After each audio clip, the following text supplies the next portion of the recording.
மாங்காய் சின்ன சின்னதாக இருந்ததை ரெண்டு ரெண்டாக நறுக்கி நல்லா கல்லுப்பு வந்து ஒரு படிக்கு போட்டு ஊற வச்சுருந்தோம். ஒரு 40 மாங்காய் இருக்கும்.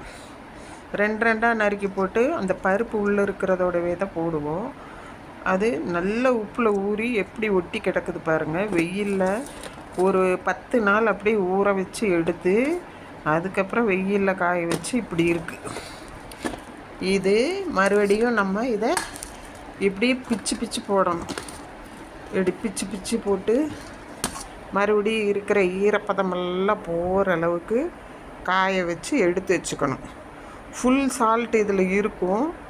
அதனால நம்ம புளிக்கு பதிலாக இதில் 2 பீஸ் சாம்பாருக்குள்ளார போட்டால் போதும். உப்பு இதில் இருக்கிறதே காணும். பத்தலைன்னா கொஞ்சம் போட்டுக்கிடலாம். ஏன்னா அந்த அளவுக்கு உப்பு போட்டிருக்கு. வத்த குழம்புக்கும் போட்டுக்கலாம், சுண்டை வத்த குழம்புக்கும். இப்போ இதெல்லாம் கொஞ்சம் உள்ளே வந்துட்டு இப்படி இருக்குது. இன்னும் காய வைக்கணும். இன்னும் 2 நாளைக்கு. ஏற்கனவே 3 நாள் நம்ம காய வச்சுருக்குறோம். மறுபடியும் இதை இப்போ பிச்சு போட்டுட்டு முழுசாக இந்த மாதிரி சின்ன பீஸாக பிச்சு போட்டுட்டு மறுபடியும் ஒரு தடவை இன்னொரு 2 நாளைக்கு வெயிலில் வைக்கணும். வெயிலில் வச்சா ரெடி. நீங்கள் வத்த குழம்புக்காகட்டும், புளி குழம்புக்காகட்டும், வடகம் குழம்புக்காகட்டும், எதுக்காக இருந்தாலும் சரி. வடகம் போட்டு குழம்பு வைப்பாங்க, கத்திரிக்காய் போட்டு. அதுக்கெல்லாமே இதை போடலாம். போட்டால் நீங்கள் புளியே போட தேவையில்லை. சப்போஸ் புளி வேணும்னா கொஞ்சமாக போட்டுக்கலாம். ஏன்னா அந்த அளவுக்கு இந்த மாங்காய் பயங்கர புளிப்புனா புளிப்பு, அப்படி ஒரு புளிப்பு. உப்பையும் நல்லா இழுத்துருக்கு. பயங்கர உப்பு இருக்குது. கல்லுப்பு போடணும். ஆனால் தூள் உப்பு போடக்கூடாது. கல்லுப்பு போட்டு இது போல் நீங்களும் இது போல் மாங்காய் உங்கள் மரத்துலேயோ இல்லை நார்மலாக இப்போ சீசனு எல்லா இடத்துலையும் கிடைக்கிது இல்லையா, யூஸ் பண்ணது போக மீதி இருக்கிறத வேஸ்ட் பண்ணாமல் இது போல் வடகம் போட்டு எடுத்து வைங்க. இந்த வடகம் வந்து அவ்வளோ உடம்புக்கு நல்லது. டேஸ்ட்டாகவும் இருக்கும். குழம்பு வந்து அவ்வளோ டேஸ்ட் கொடுக்கும். செய்து பாருங்கள். நிறைய பேர் இதெல்லாம் எங்கள் பாட்டிமா காலத்தில் வடகம் போட்டு கொண்டு வருவாங்க வீட்டுகளுக்கு கொடுக்கறக்கு. அவ்வளோ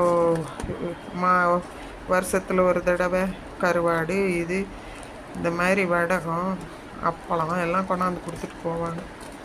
இப்போ இது போல் யாரும் செய்யறதில்லை.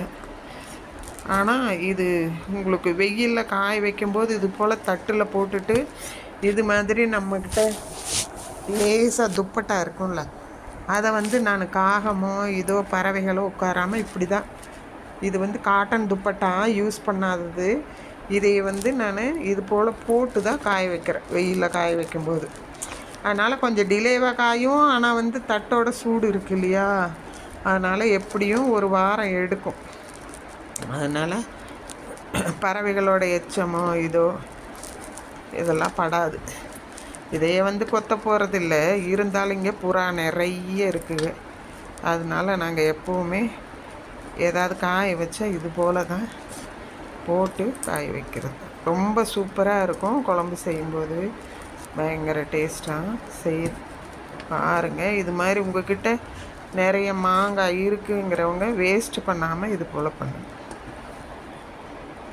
ஓகே, சப்ஸ்கிரைப் பண்ணுங்கள்.